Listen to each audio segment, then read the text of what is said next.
Hello and welcome to the Disability Law Q&A with me, Martin Willemse. I'm a partner at the firm of Samfiru, Tumarkin and the Western Canada Disability Practice Leader. We've got offices in Ontario, Alberta and BC and represent clients with denied insurance cases like LTD, short-term weekly indemnity benefits, life insurance claims, critical illness claims throughout Canada other than in Quebec and the territories. So happy to answer your questions. Please send them through your social media apps and we'll respond as they come through. One of the first questions that we've received today is, what happens if you attempt to return to work and you are unsuccessful and need to go back on LTD? This is a good question because it's something that comes up regularly. So most policies, let's say you've gone off work, you've been receiving long-term disability benefits for 1 year, and then your doctor approves a graduated return to work. You go back to work, you work for a few months. However, your condition starts to worsen to the extent that you have to go off work again. What happens then? As with every question, we would want to see what does the language of the policy provide for. In other words, the policy that you have through your employer is called a group policy. That is a contract. The contract has rights and obligations and provisions. Most group policies do have something called a recurrence provision, which provides that if your disability occurs again within a certain amount of time, usually it's 6 months from the date of return to work. Some of them will say that you needed to return to work full-time performing full duties. 6 months from that date, if you go off work again due to the same condition, in other words, the same illness that led to your initial disability, then it is deemed to be a recurrence of that claim, meaning that you don't have to satisfy the waiting period or the qualifying period or the elimination period, as it may be referred to. What I'm meaning by that is when you go off work, normally there would be a waiting period before you would qualify or to receive LTD benefits. The waiting periods vary. For most, it would be 4 months or 119 days. So if you've gone off work, you've received LTD, now you've gone back to work and you go off work within the first 6 months, due to the same condition, very likely the policy will provide that the recurrence provision allows you to I suppose we would call reopen that claim that you had before without having to satisfy another waiting period. However, it will also provide that the LTD claim just carries on from where it was before. So if you have been working for a year or have been off for a year and now you go off again, the own occupation period will continue to run. So where it may have been 2 years from the outset, it now may only be 1 year. If you go off work after, let's say, 6 months, if the policy provides for a recurrence period of 6 months, and you go off work due to the same condition, but you've been working now for 7 or 8 months, that likely will be a new claim where you would have to submit a new claim, satisfy the waiting period again, and then have the insurance company adjudicate your claim to see whether it is something that paid. So it really depends on the language of the policy. Does the policy have a recurrence provision? What does it provide for? What is the period?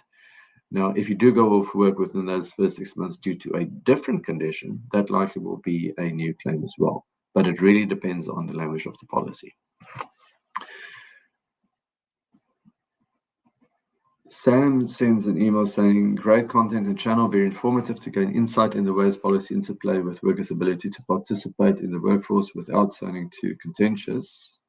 Okay, well, you're welcome. AM says, I've been dealing with an appeal the last few months. My insurance adjuster is very unhelpful and often rude. Is there any way to deal with this so that I can be successful in getting LTD? So I've been dealing with an appeal the last few months. Now, a few things to be said there. Once a claim is denied, or if benefits have been terminated, there is something which is called a limitation period that runs. The limitation period is the timeline within which you can pursue a legal claim. Not everyone can pursue a legal claim. Some unionized employees have to follow through with a mandatory appeal process. But if you are not one of those, and you're not unionized, or you're unionized and not subject to a mandatory appeal process, there is a limitation period that is running.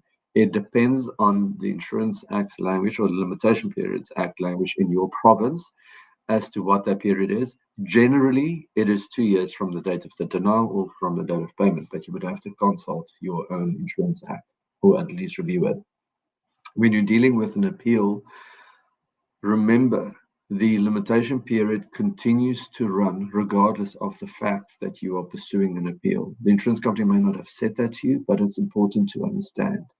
You have to pursue a legal claim if the claim is not approved within a certain period of time. You're dealing with an adjuster who is very unhelpful and often rude. If my understanding is correct, when you're saying you've done an appeal and you've been dealing with that for the last few months, it means that the insurance company isn't paying you in any event. The only way that I could suggest, if you're not going to be speaking with a lawyer, which I do recommend that you do, we do offer free consultations. So you can contact us and review your situation with us, so we can review the denial letter, review what information you've submitted in support of the appeal, and have a discussion with you as to what your options are. But if you choose not to go down that road, the only other way that I think you could get, I don't know, getting a different adjuster involved may not work, because the insurance company has denied your claim already. So they're not motivated necessarily to assist you with getting a different claim manager or case manager involved. It is a difficult road when you're dealing with an insurance company, especially when your claim has already been denied and now you're in an appeal. You have no leverage. This is important to understand. When you're dealing with an insurance company and you're submitting an appeal, you're trying to get the insurance company to do the right thing by paying you benefits, but there's no mechanism that is forcing them to participate with you or to work with you to get that done. If they've made up their mind that you're not disabled, they're likely not going to pay the claim. That situation may change if you pursue a legal claim, because that does give you leverage where the insurance company may not ultimately agree with you, but they're in a legal claim, and the only way to get out of it is to negotiate with you or to have a trier of fact make a decision. And the vast majority of these cases do resolve through settlement negotiations. So not to say that that is what you have to do, but at least you will have somebody representing you and dealing with the insurance company on your behalf, advocating your best interests, while you can focus on your treatment. I'm hoping that was helpful. Question on YouTube from Ty Lee. Disability pension has been denied. The reason was my doctor's medical records wasn't enough, basically, even though my doctor said I was disabled. I believe they didn't think I would pursue any legal action, knowing that I would receive some kind of pension anyway. Doesn't that violate my rights? If we are speaking about a long-term disability benefit that has been denied, and you're mentioning that the insurance company didn't perceive or believe that you would pursue a legal claim, knowing that you would receive some kind of pension anyway, I'm not quite sure what that means. If you're referring to potentially a CPP disability benefit, that forms an offset from what the insurance company has to pay you. The insurance company has a duty, and it's called a good faith duty, to adjudicate the claim in a proper way. And that goes to Aim's question as well. They do have a duty of good faith, where they have to adjudicate the claim in an objective and reasonable manner. Disability policies are referred to as peace of mind contracts. What that means is the insurance company, there's a specific duty, there's a special relationship. The peace of mind contract is it's there to give you peace of mind should something go wrong with your health and you can no longer work. So their duty is to adjudicate the claim in a fair manner. So once there is prima facie objective evidence to support that you cannot work, without anything to the contrary, the expectation is that they should approve the claim. In practice, does that happen? Not often, in my experience at least. So when a claim is denied, you have the option, as Tylee is mentioning here, to pursue a legal claim if you are not unionized to the extent that you are subject to a mandatory appeal process. Does it violate your rights that the insurance company has denied the claim? If they're breaching their duty of good faith, there is the potential to pursue a claim for damages. It's not available in every single claim. Insurance companies are allowed to be wrong, so it is a fact-by-fact analysis, case by case, I suppose, is very factual, and it depends on what evidence was submitted and how the insurance company conducted itself in the adjudication process. But again, we offer free consultations to review cases, and when we do this, we review the denial letter, we review the policy if it is available, we look at the medical evidence that has been submitted, and we have a discussion with you as to what led to your disability, what treatment you're engaged in, what your doctor's opinions may be, what the prognosis is, whether there is a plan to return to work, and what the insurance company likely should have done, which they may not have done. In those cases, there may be an option for you to litigate the denial, in other words, to pursue a legal claim, or to submit an appeal, which ultimately would be your decision, but at least you can be in a position where you can make an informed opinion. AM says, thank you, that's helpful information. I wasn't aware that an appeal didn't receive any special review beyond the insurance company. Is there no governance about this process? If we are speaking about long-term disability benefits that have been denied by an insurance company which underwrites, in other words, the insurance company has the legal and financial liability to pay the benefit. You submitted a claim, the insurance company denied it. Now you've submitted an appeal. The appeal is not done by a separate entity. It's not like you sue or file a lawsuit, I suppose, and the lower court makes a decision and then you appeal and it goes to this entirely different entity, which be the Court of Appeal. With insurance companies, they don't submit the evidence or the claim to a different entity. They who denied your claim are the ones making the decision on the appeal. Yes, it may be done in a different department or by even a different case manager at the insurance company, but it is the same entity that denied your claim that is reviewing it. Some unionized employees may have different situations where it may end up in front of something called a claims review committee, which is made up of a panel of doctors. But that's not the same as what we're discussing. Question on Facebook from Ermaili. What happens if you go back to work during the litigation process for LTD? It's a good question. Remember, your claim vested when you had coverage. So if the insurance company paid you benefits for a period and then denied you, or they denied you from the outset, that we would describe as a breach of contract. In other words, the insurance company breaches its obligations under the policy by refusing to pay you benefits in the face of you having submitted satisfactory proof of claim. In other words, proof that you are unable to work, proof that you should be qualified for LTD. If you then pursue a legal claim, and you do return to work during that period, let's say 6 months after you've pursued a legal claim, you go back to work. The claim may then be referred to as a capped claim. Obviously, lots of things depend on this. It depends on where you've gone back to work, to what extent you've gone back to work. Is it a graduated process? Is it a process where you're only able to work 3 hours a day? Did you go back to a different occupation? Where in the claim are you? Is it in the own occupation phase or the any occupation phase? If you do go back to work on a successful basis, so remember what I said when we started this discussion, there's a recurrence provision. So if you are beyond the recurrence provision, you've recovered from your disability, you're able to work, there is no more claim to pursue. The claim that you are pursuing for the period that they did not pay you, that is still in place, and you can still pursue that claim through the legal process. Then there's a question on YouTube from Laurie Rice. Can my LTD insurance require me to appeal my CPP denial? I have applied twice and have been denied twice. If their policy does not require me to appeal, can they lessen my payments if I refuse? This is a difficult question. Again, like with everything, it depends on the language of the policy.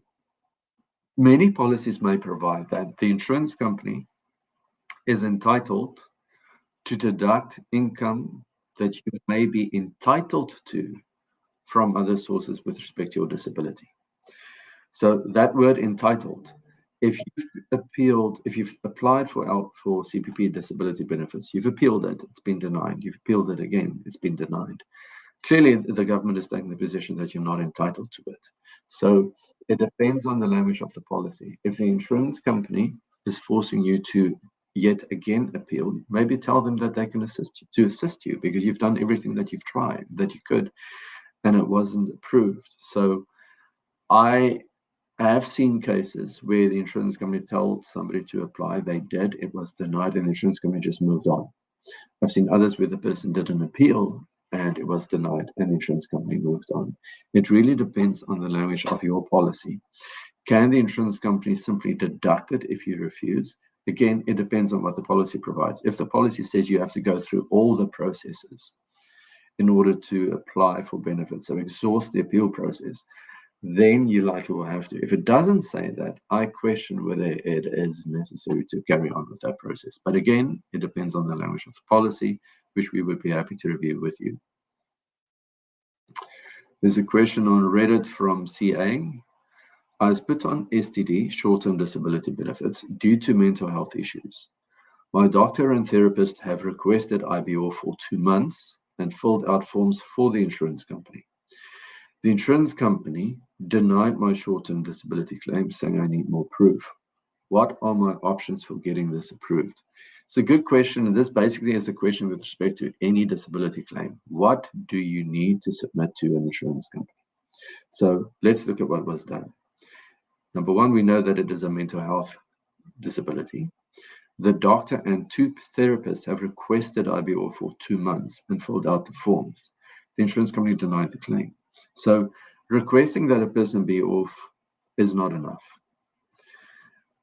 A doctor is a physician within the terms of the policy. Therapists likely are not. But getting therapists to support your claim in the form of written letters advising why it is that you need to be off work would be helpful. So there's not a lot of information here other than we know that it is a mental health issue. The person is a doctor, and there are also 2 therapists working with this, with CA. What I always say to anybody, if you want to get your LTD or at least give yourself the best opportunity to have a claim approved, you need to do various things. You need to see your doctor on a regular basis so that the doctor is in an informed position to give, or in a position to give an informed opinion. So if you do see your doctor on a regular basis, you report to your doctor what your restrictions and limitations are on an ongoing basis. In other words, what are your symptoms? A diagnosis is good, but it's not the most important thing in a disability claim. The most important thing is functional impairment. In other words, if you have a mental health diagnosis, for example, major depressive disorder and generalized anxiety disorder, we know what that means. But just to mention that as the diagnosis and then to say the person needs to go off work, you're going to get your claim denied. You need to focus on, this is the diagnosis, what are the restrictions and limitations that would ultimately prevent the person from performing their essential duties of their occupation. What does that mean? If your doctor is going to write a letter or a note saying my patient has depression, cannot work, claim is going to be denied. Lots of people with depression or anxiety work. So you have to differentiate. Why is it that you are unable to work? So detail the restrictions and the limitations. For example, if the person works as a police officer, and they've now been diagnosed with complex post-traumatic stress disorder to the extent that they are having nightmares, panic attacks, cannot sleep, oversleep, taking medications which impact their cognitive functioning, lack of focus, lack of concentration, poor memory, poor motivation, low energy, profound fatigue, cannot comprehend new information, cannot handle any stress, have physical manifestations of the condition itself. In other words, like I was saying, heart palpitations, sweats, panic attacks, cannot leave the house, things like that. That gives a better understanding as to what the condition is and why the person is unable to work with those restrictions and limitations. Now, if we've said police officer, complex PTSD with all the restrictions and limitations that I've just described, then you speak about the person's occupational duties. These are the things that they need to do. These are the restrictions and limitations. Hence, because of these restrictions and limitations, they cannot perform these duties. That puts it into context. So if you have your doctor recommending that you be off work for 2 months, have the doctor explain why that is. If it is all due to the workplace, you may also be looking at a denial, because workplace issues are often looked at exactly that, workplace issues and non-disability. You have to provide evidence, proof, either by the doctor and maybe by the two therapists writing notes as well, to explain why it is that you are unable to perform the duties of your occupation. And if you've done all of that and the insurance company is still denying your claim, I don't see how a claim is going to be approved beyond that through an appeal process, because what else will you be submitting? These are the things that need to be done at the outset of a claim. If it hadn't been done and now you're appealing that denial and you've done what I've said now, I don't see what else is going to change. So at that point, if you've done this, all of this, it's very likely going to be something that requires a legal claim to be pursued. We have another question from, and this is through email, from Melina. And she says, my LTD plan says that I'm supposed to receive annual increases to my payments. I have not received any for the last 3 years. Is there anything I can do about this? Most definitely. So what Melina is referring to is another provision in the policy, which is a benefit. It's called a COLA clause, a cost of living allowance. Not all policies have them. Some do. Some people think that they have them, but they don't. And I can think of a specific provision with a certain insurance company, which they have in their policies, where it appears that the benefit should increase, but the language used does not increase the benefit. It increases the person's pre-disability income value in order to assess whether they continue to be disabled in the any occupation phase, which usually requires that you should be able to earn. If you cannot earn a certain percentage of your pre-disability income, then you continue to be disabled in the any occupation phase. So we want to make sure that that's not what you are referring to, because yes, it has happened, but it happens very seldomly. In my experience, that an insurance company does not increase the monthly benefit annually if there's a cost of living allowance. But of course, these things do happen. If it has not been done, of course, you want to reach out to the insurance company immediately and tell them, look, this is what I've been paid for the past 3 years. I have not received an increase. This is where the policy provides that I must be given a cost of living allowance increase annually, and have them increase it. If they refuse to do so, there must be a valid reason for them to do that. Because if the policy provides that they have to do it, then they must do it. If they refuse to for any other reason, then you may be able to pursue a legal claim on that basis as well. So one would want to see what the policy says. I would be surprised if they refuse to increase it if the policy specifically provided. It's different from making a decision on whether somebody is disabled or not.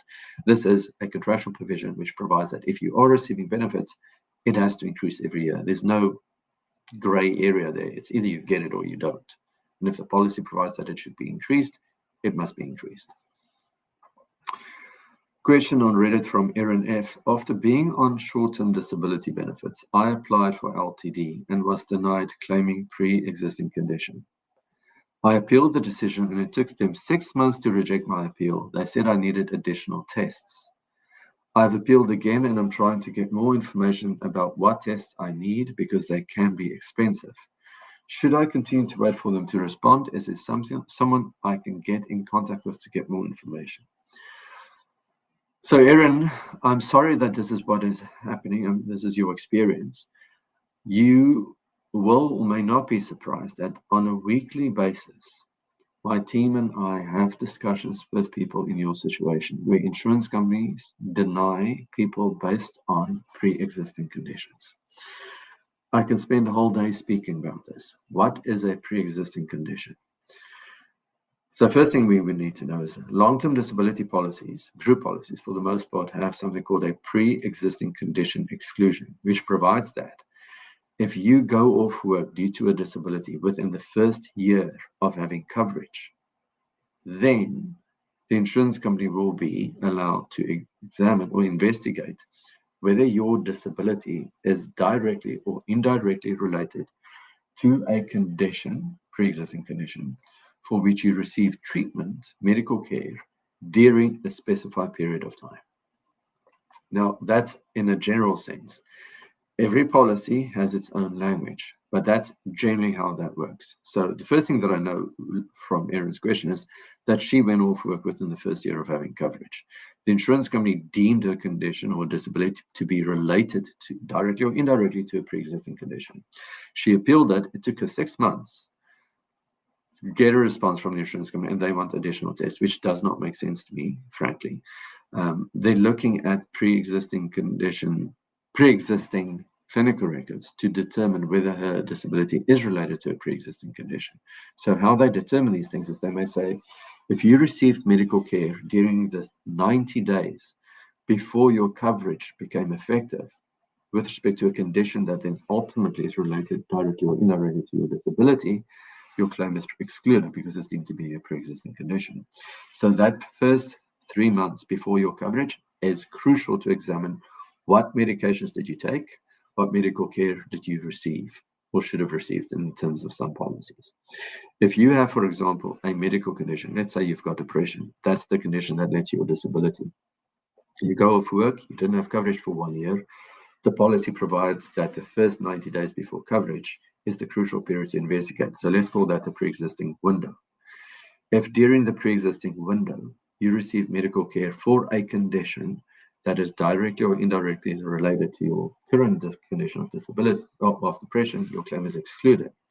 If you did not, even though you may have had depression before and had treatment for depression before, but not during those 90 days, yes, the depression is pre-existing, but it's not pre-existing within the meaning of the policy. Therefore, your claim cannot be denied on that basis. Again, it depends on the language of the policy. So, Erin, if it becomes extremely technical, then for you, I would suggest that you reach out to our firm if it is a claim where you could actually pursue a legal claim, or a situation where you could pursue a legal claim. As you can see, you can go to disabilityrights.ca as is depicted on the screen. And we can review with you the policy language, the denial letters, and the evidence that you've submitted to see whether there is an arguable claim with respect to this denial. Lots of claims are denied based on pre-existing conditions. There sometimes are ways around it. Sometimes there are not. If it is clear that you had medical care for your disability during the pre-existing window period, and that then led to you going off work within the first year of having coverage, your claim likely will be excluded. But it really is a very, very factual analysis. And as I say, my team and I review cases like this all the time. Some of them, there is an arguable claim, some of them there are not, but you won't know unless you don't reach out to us.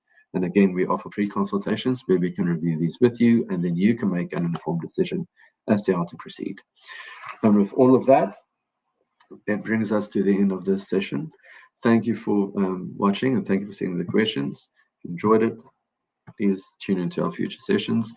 The next one that we will host will be tomorrow, which is March the 20th at 1 p.m., as you can see, Eastern Standard Time. So that would be 4 p.m. Pacific Standard Time, with Samfiru, my partner, who is going to speak to you about all things related to employment law. Please send your questions and he will respond.